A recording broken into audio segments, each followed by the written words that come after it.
Dear learners, welcome to the channel again. देखिए, बहुत सारे टीचिंग एग्जामिनेशंस हैं जैसे UGC NET, JRF, SET, RDET, CTET इत्यादि। इनमें होता क्या है, मैं देखता हूँ कि अक्सर इसमें आईसीटी के टर्म्स पूछे जाते हैं। फॉर एग्जांपल, इंटरनेट क्या है, साइबर सिक्योरिटी क्या है, आर्टिफिशियल इंटेलिजेंस क्या है, ब्लॉकचेन क्या है, वर्चुअल रियलिटी क्या है। इस तरीके के जो टर्म्स हैं आज हम उनको इस वीडियो में क्लियर करेंगे और विद एग्जांपल्स क्लियर करेंगे। लगभग ये 20 टर्म्स हैं इस वीडियो के, बाकी टर्म्स को हम दूसरे वीडियोस भी लेकर आएंगे। तो पहला टर्म है हमारा इंटरनेट।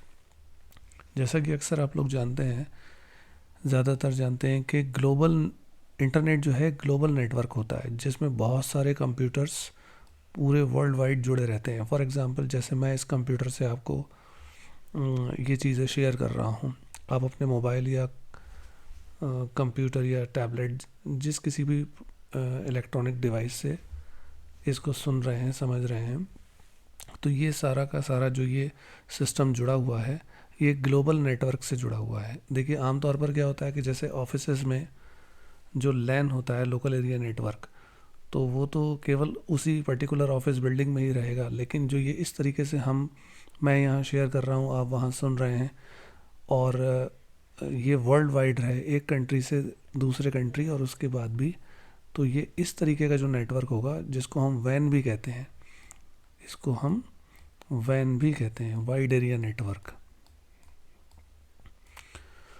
तो ये कहलाता है इंटरनेट। ये इनेबल करता है कि हम एक्सेस कर सकें इंफॉर्मेशन को और सर्विसेज को, जैसे कौन सी वेबसाइट्स हैं, गूगल, विकीपीडिया, यूट्यूब, इसके थ्रू आप एक्सेस कर सकते हैं इंफॉर्मेशन को ग्लोबली। दूसरा आ जाता है क्लाउड कंप्यूटिंग। देखिए, अक्सर क्वेश्चंस ऐसे आते हैं कि क्लाउड कंप्यूटिंग क्या है, या कोई एग्जांपल सेट कर देते हैं, फिर वो पूछते हैं कि ये किससे रिलेटेड है। तो देखिए, क्लाउड कंप्यूटिंग क्या है, इसमें डिलीवरी होती है कंप्यूटिंग सर्विसेज की ओवर द इंटरनेट। इसमें कंपनियां प्रोवाइड करती हैं स्टोरेज, डेटाबेस और software without local infrastructure. Local infrastructure का मतलब ये है कि अगर आप क्लाउड कंप्यूटिंग को यूज़ कर रहे हैं तो पर्टिकुलर कोई स्टोरेज के लिए डिवाइस की ज़रूरत नहीं होगी। मतलब डेटा जो स्टोर होगा आपका वो क्लाउड में होगा, उसको आप फिर कहीं भी एक्सेस कर सकते हैं। जैसे ये AWS है, अमेज़न वेब सर्विसेज हैं, माइक्रोसॉफ्ट और एज्यूर है, ये सारी सर्विसेज क्लाउड कंप्यूटिंग में आती हैं। इसको हम दूसरे एग्जांपल से ऐसे समझ सकते हैं कि जैसे आप लोग गूगल ड्राइव का यूज़ करते हैं, तो जो गूगल ड्राइव है वो एक तरीके का आपको स्टोरेज दे रहा है और आपका डेटा जो है क्लाउड में, यानी कि बादलों में है।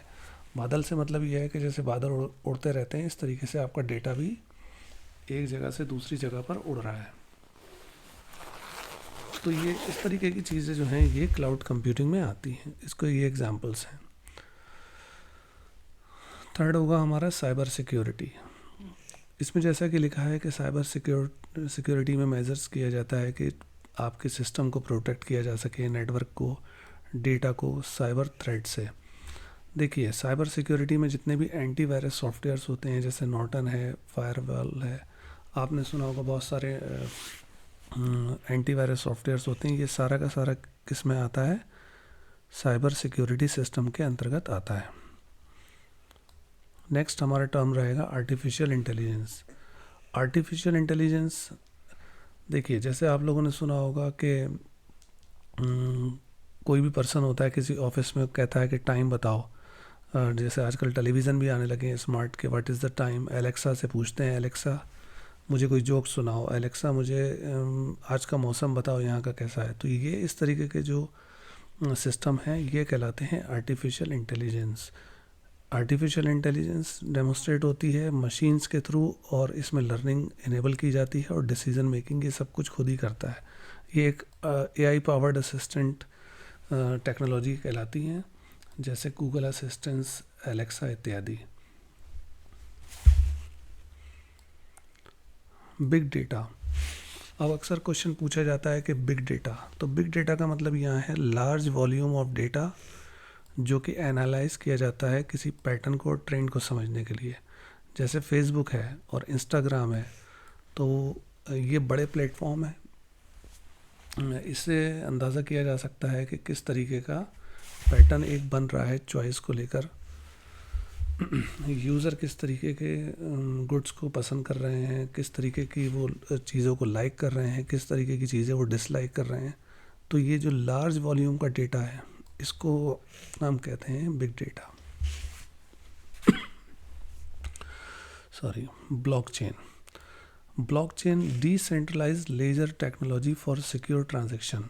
जैसे देखिए क्रिप्टो करेंसी है, आपने नाम सुना होगा, डॉज कॉइन हो गया, बिटकॉइन हो गया, इथेरियम हो गया, जो इस तरीके की जो सर्विसेज ट्रांजैक्शंस किए जाते हैं वो ब्लॉकचेन में होते हैं। इसको हम आसान तरीके से समझते हैं।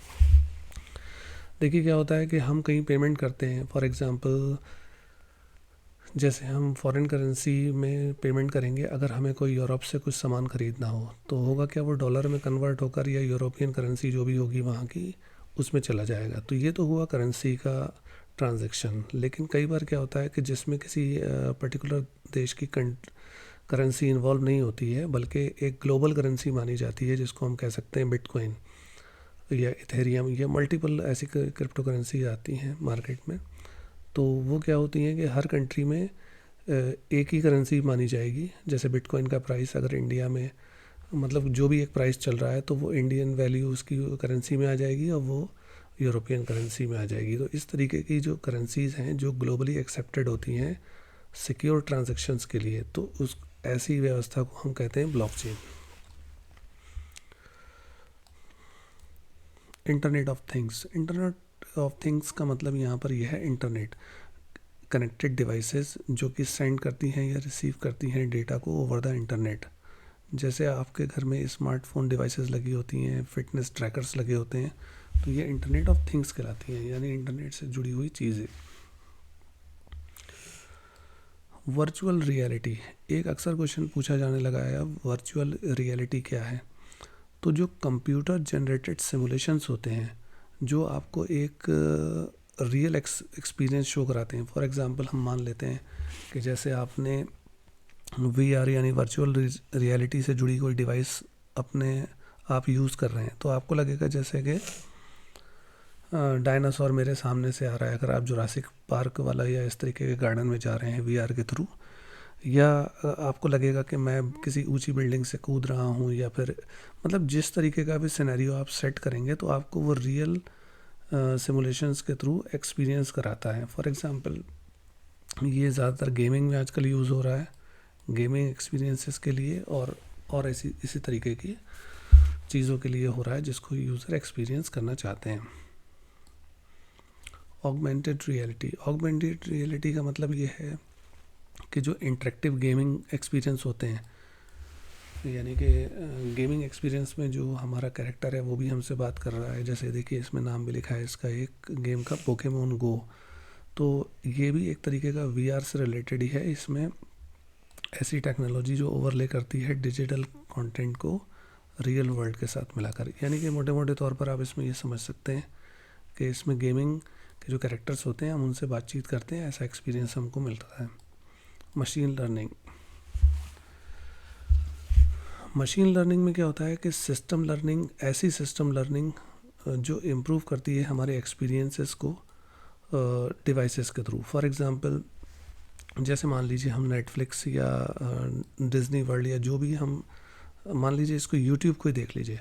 यूट्यूब को हम जब यूज़ करते हैं तो जिस तरीके का कंटेंट हम यूज़ कर रहे हैं उसी तरीके का डेटा वो हमें दिखाने लगता है। या नेटफ्लिक्स पर हम जिस तरीके की मूवी देख रहे हैं तो रिकमेंडेड मूवीज़ या अमेज़न पर जो प्रोडक्ट्स होते हैं उसी तरीके के प्रोडक्ट्स हमारे पास आने लगते हैं। तो ऐसी लर्निंग जो इस तरीके से हो रही है उसको हम मशीन लर्निंग बोलते हैं। User interface. अक्सर आपने नाम सुना होगा कि यूज़र इंटरफेस कहते हैं ना, इसका यूज़र इंटरफेस अच्छा नहीं है, उसका यूज़र इंटरफेस अच्छा है, वो यूज़र फ्रेंडली डिवाइस है, वो यूज़र फ्रेंडली एप्लीकेशन है। देखिए यहाँ लिखा भी है यूज़र फ्रेंडली। यूज़र फ्रेंडली का मतलब ये है कि कोई ऐसा इंटरेक्शन, यानी कि जैसे मान लीजिए कोई आप एप्लीकेशन यूज़ कर रहे हैं अपने मोबाइल में, तो वो कुछ इस तरीके से बनाया गया कि आप उसको बड़ी ईजिली यूज़ कर सकते हैं। आपको लगता है अरे बड़ा मज़ा आ रहा है, इसको तो चलाना मुश्किल नहीं है, बहुत आसानी से मैं यूज़ कर सकता हूँ या कर सकती हूँ। तो आप हो गए ह्यूमन, और मोबाइल एप्लीकेशन या कंप्यूटर से जुड़ी वो पर्टिकुलर सॉफ्टवेयर हो गया। तो ये जो चीज़ें हैं ये कहलाती हैं user interface.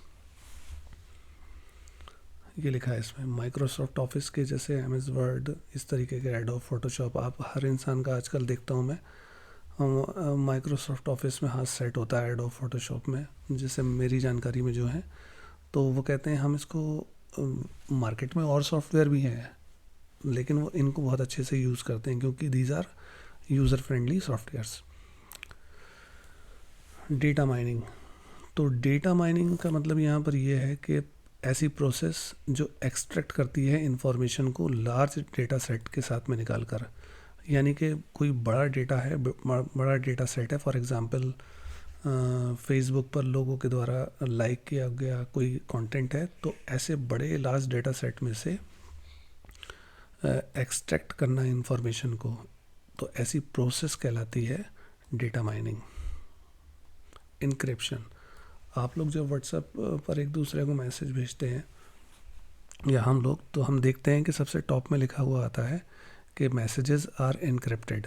Messages, videos, audios जो भी हैं कंटेंट, तो the content is encrypted. Encrypted का मतलब है कि वो मैसेज आप पढ़ेंगे और जिसको भेजा जा रहा है रिसीवर है वही पढ़ेगा, मतलब उसको इस तरीके से सिक्योर किया गया है, तो बीच में कोई नहीं पढ़ सकता, उसको देख सकता। तो ऐसी प्रोसेस जो इनकोड करती है डेटा को फॉर द सिक्योरिटी पर्पसेस, तो उसको हम कहते हैं encryption.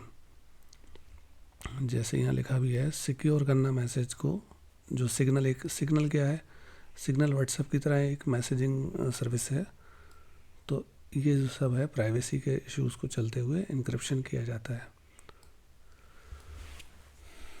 Tele communication, tele communication का मतलब है कि देखिए दो शब्दों से मिलकर बना है, टेली और कम्युनिकेशन। इसमें ट्रांसमिशन किया जाता है इंफॉर्मेशन का लॉन्ग डिस्टेंसेस पर, किसके थ्रू, इलेक्ट्रॉनिक मींस के थ्रू। जैसे हम व्हाट्सएप पर या स्काइप पर बात करते हैं, ऑनलाइन कॉल्स करते हैं, तो ये सारी चीज़ कहलाती है टेली कम्युनिकेशन। डिजिटल सिटीजनशिप, एक तो हो गई सिटीजनशिप, एक हो गया डिजिटल सिटीजनशिप। ये होती है रिस्पॉन्सिबल यूज़ ऑफ टेक्नोलॉजी के ओवर द इंटरनेट। मतलब जैसे एजुकेशनल प्रोग्राम्स हैं जो प्रमोट करते हैं ऑनलाइन सेफ्टी को स्कूल्स में या कम्युनिटीज़ में, कि आप ऐसा करें और ऐसा नहीं करें, तो ये सब कहलाती है डिजिटल सिटीजनशिप। यूज़र एक्सपीरियंस, जो एक पर्सन एक प्रोडक्ट या सर्विस को यूज़ करता है और उसके बाद जो वो बताता है, तो ये कहलाता है overall satisfaction of the person for using the particular service और द प्रोडक्ट, तो इसको हम कहते हैं यूज़र एक्सपीरियंस। जैसे एयरबीएनबी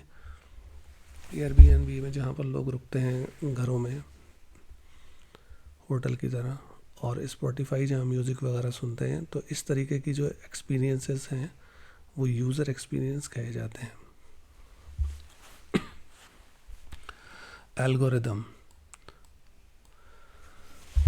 एल्गोरिदम का मतलब ये है कि जो इंस्ट्रक्शंस होते हैं उनका जो एक सेट होता है जो कि किसी प्रॉब्लम को सॉल्व करने के लिए यूज़ किया जाता है, वो कहलाता है एल्गोरिदम। यानी कि एक तरीके का आप मैकेनिज़्म समझ सकते हैं।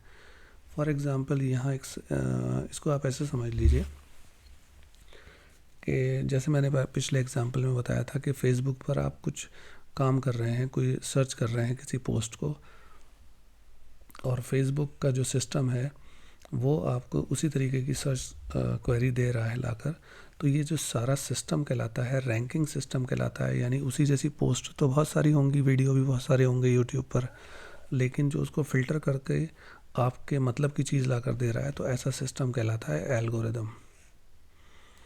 देखिए सर्च क्वेरी का रिज़ल्ट जो होता है रैंक करके, यानी गूगल के फर्स्ट पेज पर 10 रिजल्ट्स आते हैं फॉर एग्जांपल, तो जो ये रैंकिंग गूगल कर रहा है, ये एक सिस्टम के थ्रू कर रहा है, इसको हम बोलते हैं दूसरे शब्दों में आईसीटी के टर्म में एल्गोरिदम।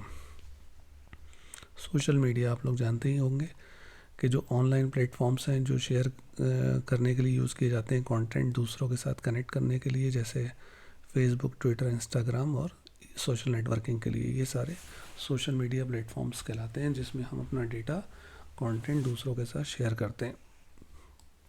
ओपन सोर्स, देखिए ओपन सोर्स का मतलब ये होता है कि कुछ चीज़ें तो आजकल पेड होती हैं और कुछ चीज़ें होती हैं मार्केट में सॉफ्टवेयर एप्लीकेशन फ्री। तो आप आसान भाषा में यूँ समझ लीजिए कि जो फ्री सर्विसेज मिलती हैं वो आपकी हो जाती हैं ओपन सोर्स। जैसे मोज़िला फायरफॉक्स है, आप आसानी से चला रहे हैं, इसके लिए कोई पेड सर्विस नहीं देनी हो रही है। लाइनक्स सॉफ्टवेयर है, आप चला रहे हैं, या मतलब जो भी सॉफ्टवेयर अवेलेबल होते हैं मॉडिफिकेशन के लिए और कंट्रीब्यूशन के लिए, जैसे OBS स्टूडियो है मैं यूज़ कर रहा हूँ ये आपको बताने के लिए, तो ये क्या कहलाएगा, ओपन सोर्स सॉफ्टवेयर कहलाएगा। यूट्यूब है, ये एक तरीके का ओपन सोर्स है। जैसे आप देखते हैं कुछ जर्नल्स होते हैं, उनको पढ़ने के लिए हमें पेड सब्सक्रिप्शन लेना पड़ता है, लेकिन कुछ जर्नल्स ऐसे होते हैं कि जिनको हम फ्री में पढ़ सकते हैं, तो ये ओपन सोर्स कहलाएगा। ई कॉमर्स, ई कॉमर्स का मतलब है जैसे कि अमेज़न एक वेबसाइट है, ईबे है, फ्लिपकार्ट है, तो ये जो सर्विसेज दे रही हैं, बाय करा रही हैं लोगों को अपना माल को, गुड्स को सेल कर रही हैं या सर्विसेज को सेल कर रही हैं, तो जो बाइंग एंड सेलिंग है ऑनलाइन वो कहलाती है e commerce, online market place. और ई कॉमर्स ट्रांजेक्शन्स इसमें किए जाते हैं, यानी कि गुड्स को बाय और सेल करने में जो लेन देन हो रहा है उसको हम कहेंगे ई कॉमर्स ट्रांजेक्शन्स। तो ये कुछ ICT टर्म्स हैं जिनको आप रिवाइज कर लीजिएगा एक बार, और अगर कंटेंट सही लगा हो तो शेयर कीजिएगा। थैंक यू, सब्सक्राइब भी करें चैनल को।